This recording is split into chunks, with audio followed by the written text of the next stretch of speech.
to our Healing the Hood weekend, and Healing the Hood weekend is a project sponsored by actually our HEALS project here at Fort Magazine. Okay. Incarcerated for crimes of poverty, that's being homeless, poor, and on welfare in this capitalist society, which in and of itself is a constant struggle. All of us together as a family, but with our ancestor spirit, with my Mama D's spirit, Uncle Al's on the altar, and all of our Orishas and Creator and all of the spirits that follow and watch over us, we started the HEALS Project at Fort Magazine because we cannot do this revolutionary work if we aren't taking care of our very broken bodies, minds, and souls. And as poor peoples in struggle, we have many wounds. Crossing these false borders to get this so-called job and this fake American dream, it's a nightmare for many of us. Dealing with the constant struggle of the crumbs through welfare and healthcare and all of these systems, and then the plantation housing that pretends it's there and then it isn't. And so many of us, including me and Mama D, were in the cardboard hotel on the street in the Cayes. So me and Mama started Fort Magazine in '96 while we were dealing with sleeping in our car, and once in a while having money to pay for a motel. So, that said, we start everything with the prayer circle. We are so blessed to have our guest, Luis J. Rodriguez. I just want to give him a round of applause.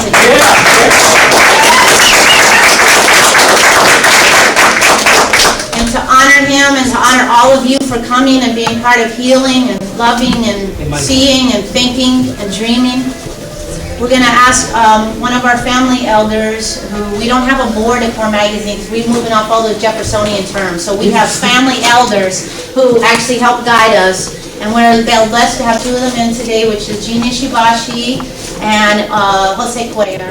I have two things that I do these healing circles for, especially with activists and revolutionaries and people who are in the communities. There's two main reasons. One is people are in battle. And you get in battle just living. But then when you're trying to change the world, guess what? You're really in battle. You know what I'm saying, getting at? Constantly. It's like being in a warfare, you know? And I used to be in the street, so I know bullets flying at me and everything. But you're getting bullets flying at you from another angle. People come and go, man. I've seen man, these people are going to be there. You know, están listos, están dispuestos, you know, they're attentive, and then after a while they're burned out, man, and they're not good for anybody. So you need to have a renewing space and a renewing place. So that's why you need ceremony, you need the healing circle, you need to do that. La otra cosa is you have to have a place where we can deal with each other without hurting each other. Because here's one thing that I started to work on in East LA, which is an embattled place as it is. And then the activists are embattled. You know, it's really goofy because when they get mad at each other, they don't just play around, they start attacking each other really bad. I know you know what I'm talking about. Yeah. I mean, they even use social media and call each other out. I go, why, you know? I mean, piratas, and they call all terrible names to each other. These are the activists, artists, beautiful people, and they're attacking each other. And I go, no, you can't do that. You have to have a place where issues can be raised and dealt with properly, respectfully. Not, I'm going to start calling people out, I'm going to use Facebook.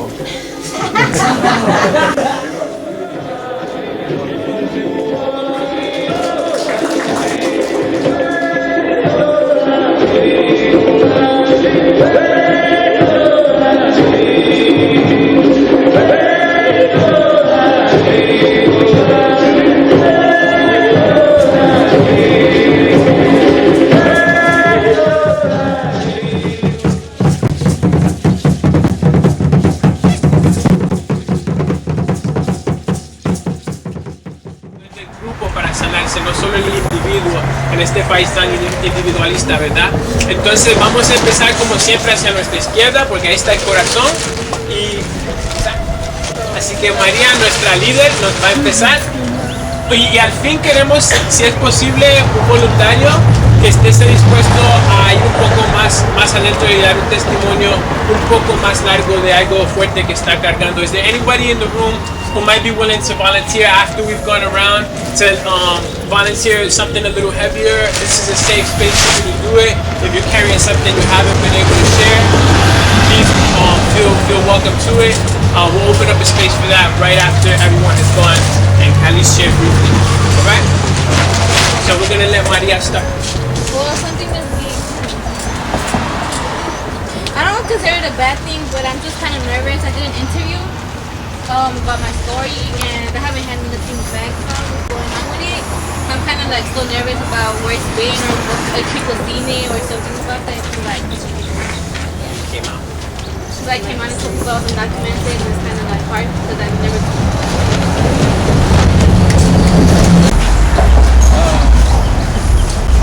I've been having a hectic week. That's why I'm like, they keep telling me that I look like I'm spacing out.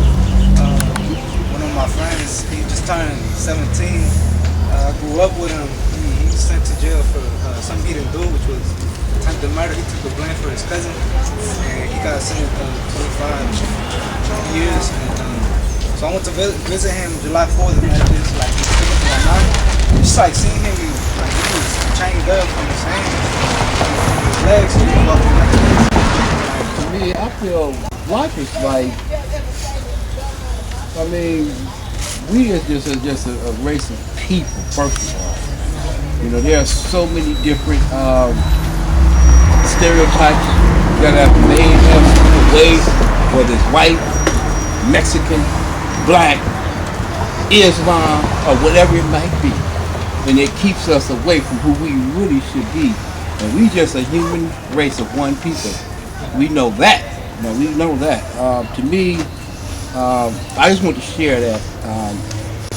My name is Elizabeth, and what's been on my heart is like the rising unemployment. And I'm seeing like my family's having to go through a lot of stuff trying to keep jobs and the younger generations. So that's a huge thing. And I just graduated and I'm looking for a job. But I feel it's coming, but that's still on my heart right now. For all the families that are suffering and breaking.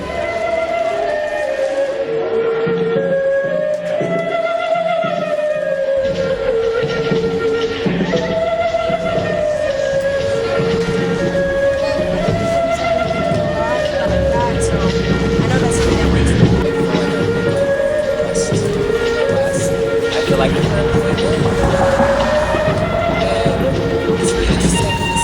from this Bay Area, all the way down to Monterey, Carmel, San Francisco, Oakland, San Jose, Santa Cruz, all that area.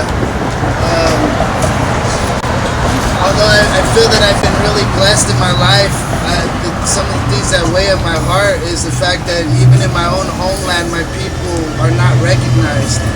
And I like to consider myself an undocumented Indian in my own homeland because the federal government fails to recognize my people.